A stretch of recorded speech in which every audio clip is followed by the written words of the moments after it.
Friend, tarik kursi lu, pegang cangkir kopi lu hangat-hangat. Malam ini gua mau ngomongin sesuatu yang jarang dibahas terbuka. Padahal hampir setiap laki-laki pernah ngerasainnya.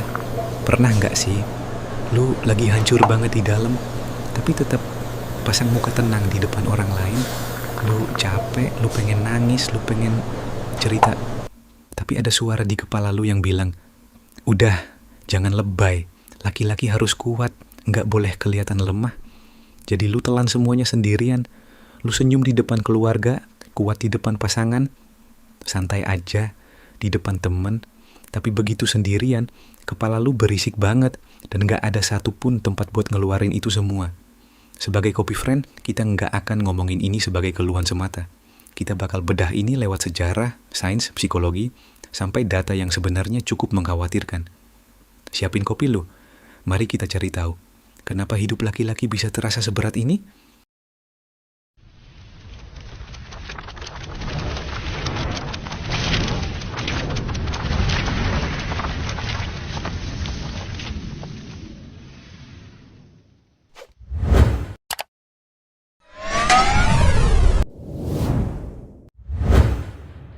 Bagian 1.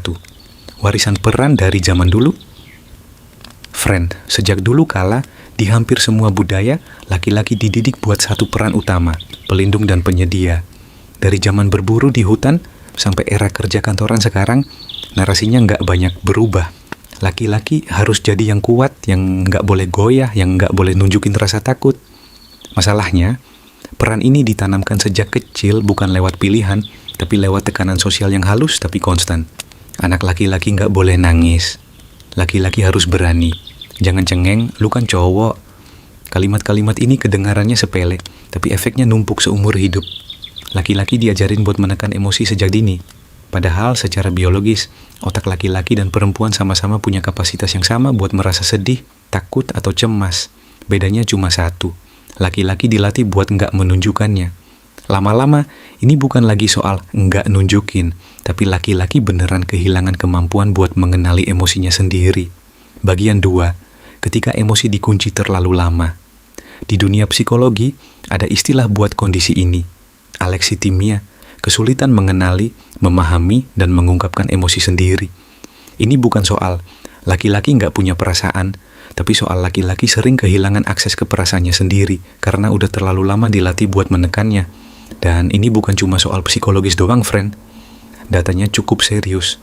Menurut data WHO, secara global, tingkat kematian akibat bunuh diri pada laki-laki itu sekitar 2 kali lipat lebih tinggi dibanding perempuan. Sekitar 12,6 per 100 ribu laki-laki dibanding 5,4 per 100 ribu perempuan. Di Indonesia sendiri, dari ribuan kasus bunuh diri yang tercatat, mayoritas besar justru terjadi pada laki-laki. Yang menarik dan ironis, justru perempuan secara statistik lebih sering melaporkan pikiran atau percobaan bunuh diri. Tapi laki-laki, ketika sampai ke titik itu, cenderung memilih cara yang lebih fatal dan jarang minta tolong sebelumnya. Kenapa? Karena laki-laki dilatih buat memendam sampai titik paling akhir. Bukan karena mereka nggak menderita, tapi karena mereka nggak dikasih ruang buat bilang, gua nggak baik-baik aja. Lebih awal, bagian 3, sendirian di tengah tanggung jawab. Tapi friend, kan sekarang udah banyak yang ngomongin men's mental health? Betul, tapi ada jebakan lain yang sering kelewat. Laki-laki sering nggak punya support system sehat buat ngomongin masalah personal. Banyak laki-laki dewasa, begitu masuk fase kerja nikah punya anak, circle pertemanannya makin nyusut. Obrolan sama teman jadi terbatas ke hal-hal aman, kerjaan, hobi, olahraga, tapi jarang masuk ke obrolan yang dalam soal perasaan, ketakutan, atau kelelahan batin. Di saat yang sama, ekspektasi sosial makin numpuk. Harus jadi tulang punggung, harus stabil secara finansial, harus jadi sosok kuat buat pasangan dan anak. Semua tanggung jawab ini ditanggung, tapi nggak ada tempat buat ngecharge ulang secara emosional. Ini yang bikin banyak laki-laki ngerasa sendirian di tengah keramaian tanggung jawabnya sendiri, dikelilingi orang yang mereka cintai dan jaga. Tapi nggak ada satupun yang mereka rasa bisa diandalkan buat dengerin keluh kesah mereka balik. Bagian 4, kekuatan yang sebenarnya friend. Ada satu hal yang penting buat diluruskan di sini. Kekuatan yang sebenarnya bukan soal nggak pernah goyah. Kekuatan yang sebenarnya adalah keberanian buat ngaku, gua lagi nggak baik-baik aja, tanpa ngerasa itu bikin lu kurang jadi laki-laki. Justru, orang-orang yang paling kuat yang gua kenal adalah mereka yang berani vulnerable di depan orang yang tepat, bukan yang terus-terusan menahan semuanya sampai akhirnya pecah sendiri, atau lebih parah, sampai nggak ada lagi waktu buat memperbaikinya. Bagian 5. Menaruh beban itu sejenak. Jadi, friend, kenapa hidup laki-laki terlalu berat? Bukan karena laki-laki secara alami lebih kuat menanggung semuanya sendirian, tapi karena dari kecil mereka diajarin buat percaya itu, dan gak ada yang ngajarin mereka cara buat menaruh beban itu sejenak sebelum beban itu beneran menghancurkan mereka. Kalau lu laki-laki yang dengerin ini sekarang dan ngerasa capek banget menanggung semuanya sendirian, itu bukan kelemahan, itu manusiawi. Lu boleh capek, lu boleh ngaku nggak baik-baik aja. Lu boleh cari bantuan entah itu ke teman, keluarga, atau profesional.